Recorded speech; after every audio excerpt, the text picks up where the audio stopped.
हमारे कौम के ठेकेदार भी किस तरीके से खामोश इनको देख रहे हैं। हम ये तो नहीं कहते कि आप सड़कों पर उतरिए, बवाल करिए, आप हुड़दंग मचाइए, लेकिन आप मसलहत के नाम पर खामोश हैं। इसलिए खामोश है कि आपको डर है कि कहीं आपके घर पर बुलडोज़र न चल जाए। इसलिए आप खामोश है कि कहीं ऐसा ना हो कि आपको घर को तबाह कर दिया जाए। इसलिए आप लोग खामोश है कहीं आपको जेल के अंदर न डाल दिया जाए। मसलहत के नाम पर आप जो बुज़दिली का शिकार हो चुके हैं, याद रखिए कि वो दिन दूर नहीं है जब आपके ऊपर ये तमाम चीज़ें होंगी और आपके लिए कोई आवाज़ उठाने वाला नहीं होगा। मुझे लगता है कि आपको शायद उसी दिन का इंतज़ार है, लेकिन आप तो सच के साथ खड़े होने के लिए भी तैयार नहीं हैं। अस्सलामु अलैकुम वरहमतुल्लाहि वबरकातुहू। मैं हूं अबू दरदा अकरम और आप देख रहे हैं मेरा यूट्यूब चैनल। दोस्तों, आज की इस वीडियो में हम बात करेंगे कि किस तरीके से बांग्लादेश की आड़ में मुसलमानों को लगातार प्रताड़ित किया जा रहा है। अभी हाल ही में बांग्लादेश में सत्ता परिवर्तन हुआ है, लेकिन इसका खमियाजा मुसलमानों को भरना पड़ रहा है, ख़ासकर भारत के मुसलमानों को। लगातार इस तरह की वीडियोज़ हमारे सामने आ रही हैं। आप लोगों ने देखा कि गाज़ियाबाद में किस तरीके से झुग्गी झोपड़ियों में रहने वाले गरीब मुसलमानों को लाठी डंडों से पीटा जा रहा है। बांग्लादेश की झूठी वीडियोस को सोशल मीडिया पर प्रसार करने के बाद लगातार राइट विंग की ओर से जिस तरीके से झूठा प्रोपेगेंडा फैलाया जा रहा है, इसी को देखते हुए हिंदू जागरण मंच और जितने भी हिंदुओं के संगठन हैं, जितने भी नफरती संगठन हैं, वो तमाम के तमाम मुसलमानों पर अत्याचार कर रहे हैं। आपने देखा कि गाज़ियाबाद के अंदर से एक वीडियो सोशल मीडिया पर वायरल हुआ। पहले पिंकी चौधरी नाम का एक व्यक्ति जो कोई हिंदू संगठन चलाता है, पहले वो लाइव आता है, वो अपनी वीडियो को अपलोड करता है जिसमें वो धमकी भरी बातें करता है। लेकिन कमाल की बात तो ये है कि पुलिस प्रशासन पहले उस पर नकेल नहीं कसती है। बाद में जब वो किसी गरीब फैमिली को, झुग्गी झोपड़ियों वालों को पीटता है, उसके साथ में उसके समर्थक पहुंचते हैं और वो उनको पीटता है, उनके सामान को इधर उधर फेंकता है और उनकी झोपड़ियों में आग लगा देता है। उसके बाद पुलिस प्रशासन हरकत में आता है और उसके ऊपर एफआईआर हो जाती है और सुनने में आया कि उसको गिरफ्तार भी किया गया। लेकिन सवाल यही उठता है कि आखिर जिस तरीके से उसने धमकी दी, जिस तरीके से उसने धमकी भरा वीडियो पोस्ट किया, उस वक्त प्रशासन कहाँ सोया हुआ था। इसके बाद बात कर लेते हैं दिल्ली में। दिल्ली से भी कई इस तरह की वीडियो सामने आई है। एक वीडियो आज सामने आई है जिसको आप इस वीडियो में देख रहे हैं कि जिस तरीके से बांग्लादेशी कहकर उन गरीब झुग्गी झोपड़ियों वालों को इस तरीके से मारा जा रहा है कि इनको बांग्लादेश के नाम पर मानो एक बहाना मिल गया है कि मुसलमानों को प्रताड़ित किया जाए। लगातार दिल्ली से 2-3 घटनाएं हैं जो हमारे सामने मौजूद हैं, लेकिन इसी के साथ साथ ही अगर देखा जाए तो सिर्फ मुसलमानों को इसलिए पीटा जा रहा है कि वो मुसलमान हैं। एक और वीडियो है जो सोशल मीडिया पर वायरल हो रही है, हमारे सामने आई है। ये वीडियो उड़ीसा का बताया जा रहा है। इसमें एक मुस्लिम व्यक्ति कपड़े की फेरी करता है।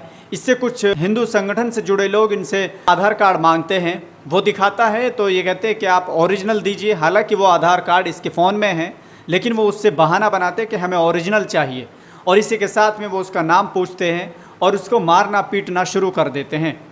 अब आप सोच सकते हैं कि आखिर मुसलमान किस तरह के हालात से गुज़र रहा है। मुझे तो हंसी आती है उन लोगों के उस स्टेटमेंट को देखकर जो ये कहते थे कि भारत मुसलमानों के लिए स्वर्ग जैसा है।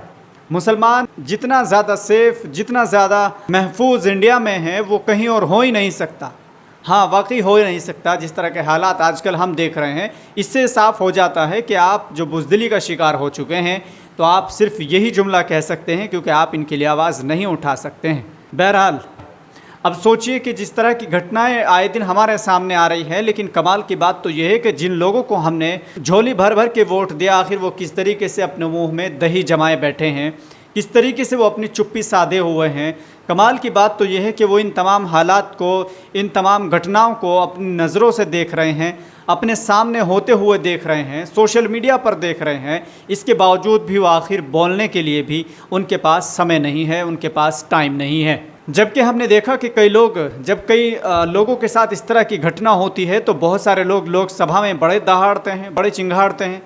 लेकिन जब मुसलमानों के साथ इस तरह की घटनाएं होती है, मुसलमानों की लिंचिंग होती है, मुसलमानों को बांग्लादेशी कहकर पीटा जाता है, मुसलमानों को पाकिस्तानी कहकर पीटा जाता है, यहाँ तक कि मुस्लिम मुक्त भारत बनाने की पूरी प्लानिंग की जा रही है। उसी के साथ साथ में कावड़ के दौर में आपने देखा लिंचिंग किस तरीके से होती रही, वो सब आपने देखा। और हाल ही में बांग्लादेशी कहकर यूपी के लोगों को, दिल्ली के लोगों को, गरीब जनता को जो झुग्गी झोंपड़ियों में रहता है, उन सब को किस तरीके से पीटा जा रहा है। लेकिन हमारे कौम के ठेकेदार भी किस तरीके से खामोश इनको देख रहे हैं और मसलहत के नाम पर खामोशी इख्तियार किए हुए हैं।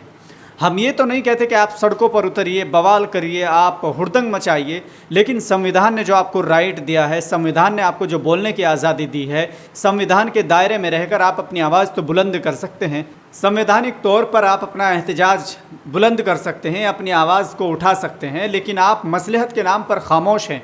इसलिए खामोश है कि आपको डर है कि कहीं आपके घर पर बुलडोज़र न चल जाए, इसलिए आप खामोश है कि कहीं ऐसा ना हो कि आपको घर को तबाह कर दिया जाए, इसलिए आप लोग खामोश है कहीं आपको जेल के अंदर न डाल दिया जाए। ये तो मसलहत के नाम पर आप जो बुज़दिली का शिकार हो चुके हैं। याद रखिए कि वो दिन दूर नहीं है जब आपके ऊपर ये तमाम चीज़ें होंगी और आपके लिए कोई आवाज़ उठाने वाला नहीं होगा। मुझे लगता है कि आपको शायद उसी दिन का इंतज़ार है, फिर आप लोग कहते फिरेंगे कि हमारे लिए कोई आवाज़ नहीं उठाता।